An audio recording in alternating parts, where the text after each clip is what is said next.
Hello everybody, so welcome back to another video, and today we'll be looking at how to checkmate with the rook, with just the rook on the board. Now the reason I'm doing this is because quite often, if not always, sometimes the game cannot be won immediately in the middle game, and somehow some things happen, white or black, you have a decisive advantage, and you go into the end game and you try to convert that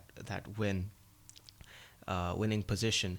But many players, especially beginner players, probably aren't well versed with the concept of checkmate.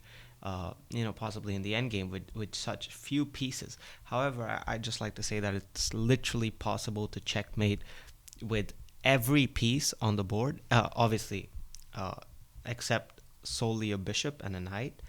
You can checkmate with the queen and the rook alone, and you can checkmate with two bishops, a bishop and a knight, and that's it. You cannot checkmate with two knights. You can checkmate with a bishop and a pawn, but it depends on where the pawn is.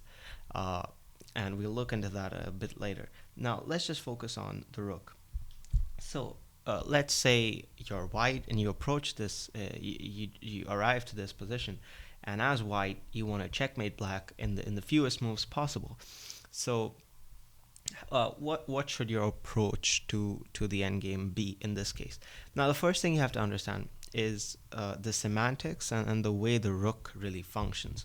Now, in our previous videos, we covered that the rook is actually something that moves vertically up and horizontally to the left or to the right, to infinite spaces, how many ever.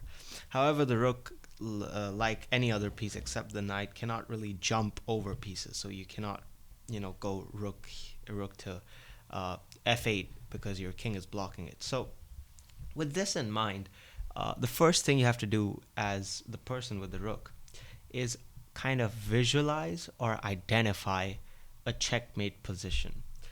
So how do we do that?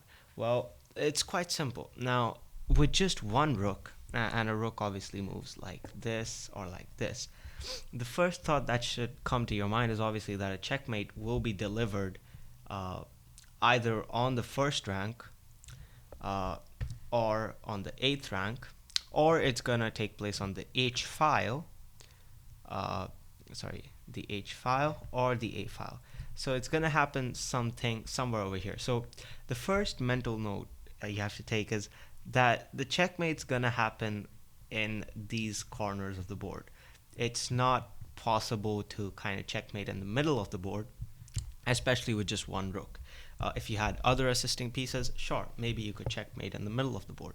But in this specific case, especially with the rook alone, you have to first visualize that, yeah, you cannot actually checkmate uh, anywhere except in the corner of the board, on any corner or any border.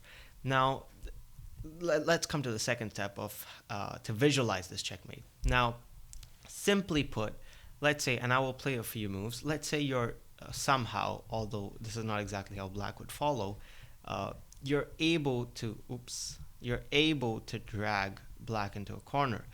Now, in this case, this move, rook to a1 check, wouldn't actually be checkmate since black has these three moves uh, in handy, right? So the first thing you have to understand is that, okay, I've identified the fact that the checkmate should be here, but I'm seeing that, giving a check is not exactly game over because black can escape. So here you have to understand that your king can also act as an attacker, as an aggressor in many cases, especially when it's just against another king and you have another piece on board. Now, this black king right now can access three positions, namely b6, b5, and b4 as well. So the ideal checkmate position would be if our white king could somehow magically, uh, be right over here on c5, while the rook gives check on a1, because that in that case that would be checkmate. So we've kind of understood the position that we should get, and obviously this, it does not mean that it has to be over here. Even if the black king let's say, was on e8 and my rook was on a8, and I'll just show you what I mean. Even something like this, and if my white king is on d6, you see it's a checkmate. So we've kind of identified, because he can't go on any of these three squares. So we've kind of identified what we have to do in order to win. But the question is, uh, black's not going to just allow you simply to keep giving a check, and he'll get dragged all the way here, and you finally just pull your king up front and you checkmate him till you reach the requisite square. So black might have other plans in mind. For example, if you give a check here, he won't go here. He'll go back to e5. And then when you chase him again, he'll go back to d5. You chase him again, he'll go back to e6. And you suddenly realize you're not making a lot of progress. So how do we finally figure out where to checkmate black? Well, the first thing is, as I said, know the rook's the rook's advantage, right? And the first thing rooks do really well is they cut open, or they cut close open files. So let's say you were to play rook to d1. You see that you've suddenly eliminated the king's opportunity to go anywhere on this side of the board. Anything which is left of this side, this arrow, all of these squares, are suddenly not accessible to the black king. So that's the first thing that white rooks do really well, or any rook for that matter does really well, and it's called cutting squares. So that's the first kind of tip that I would suggest. And I would also suggest that you decide where you want to checkmate black, because do you want to checkmate him on the right side of the board, left side, top, bottom? You should decide that beforehand so you don't get confused with your plan, and you should stick to that side. If you want to checkmate him on the right side, make sure you play the moves that force black's king to the right side. If you want to take him back, make sure you play moves that force him back. Well, let's say I want to force black's king back and I want to checkmate him on the 8th rank. Now, black, if black simply went back to e6, that would kind of be him admitting defeat and telling me that, okay, you can just come prancing your merry way and I'll just go back and I'll accept defeat. However, black's not going to do that. Black's going to try and, sorry for that, after I play rook d1, black's going to try and stick around on this rank as much as he can. So he might just go with king to f5. Now, in this position, and I think I need to tell you something really important. Try to avoid giving checks in a king and rook endgame as much as you can, unless you get this exact position where both kings are facing each other like this at a 1 square distance, vertically opposite to each other. And if in that time you can give a horizontal check like this, then I'd say go for it. Likewise, if your white king was on d5 and you could give a vertical check, let's say rook to f1, in that case, go for it. Otherwise, try to avoid giving checks. So, following that rule, I go rook to d5 check. Now, in this case, if black goes back, which is he's kind of forced to any of these three squares, you'll slowly realize what's happening. Let's say black goes to king to g6. Now, what we've done is we've successfully cut off this entire rank for black's king, as well as this entire file. So we're cutting off more squares and we're kind of forcing black into lesser squares now. So black has lesser squares to work with. As you can see, earlier black had a lot of squares, now they have lesser squares. So at this point, what we want to do is, since this is not only a rook show, we're going to try and bring our king up front. Now, a very important part of this checkmate technique is to make sure you as white, or as a person with the rook, have opposition. What do I mean by that? Now, if I go king to g4, I've kind of established opposition, and this is actually bad. And I like to clarify myself. You have to make sure you don't have opposition. You lose opposition, because the ideal situation for white should be that both kings should be facing vertically towards each other, and at that point it's white to move. That means white does not have opposition.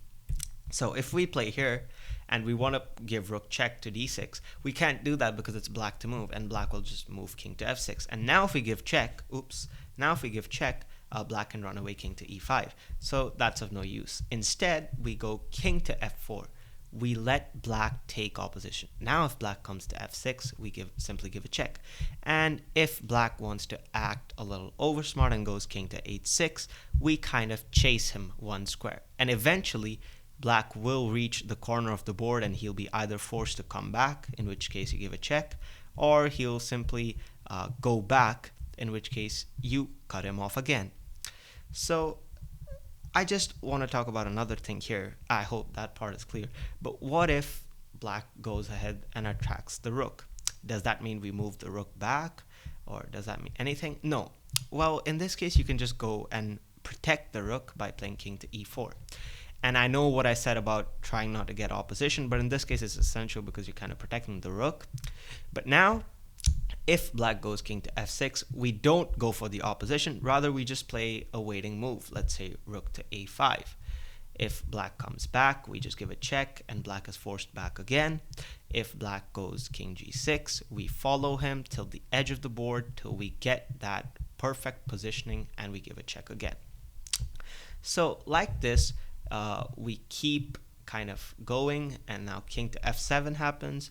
Now we don't go f5, we go g5 because we want to force black to give us opposition, to lose opposition. And if he comes here at this point, again, a waiting move perfectly works. And if he comes back to f7, another waiting move works. And now you come back to the same old position, give a check. And after this, if you feel like you want to take him to the long side of the board, you can play rook to a7. If king to g8, you can go king to g6, king to c8. We can go rook to b7, and eventually we're gonna see as he runs away, he will eventually have to turn back and face the enemy, and at that point we have checkmate. So it seems quite long. I think it took me about 25 moves from that position. And it is. Sometimes black can be a little pain because he keeps running away. However, you have to stay patient and realize that, just moving your rook around will not be sufficient. You have to bring your king into play. In these endgame type of situations, it's very important for the king and the rook to work in tandem so that you can achieve your goals. So anyways, that was basically checkmating with the rook and the king on the board. I hope you guys enjoyed, and if this is more of like a systematic approach, so I don't expect everyone to be viewing this, but if you have any doubts, any questions, anywhere you feel like I missed out, any doubt again, be sure you can ask me in the chat and I'll try and answer as quick as possible. With that, I'll see you all in the next video. See ya.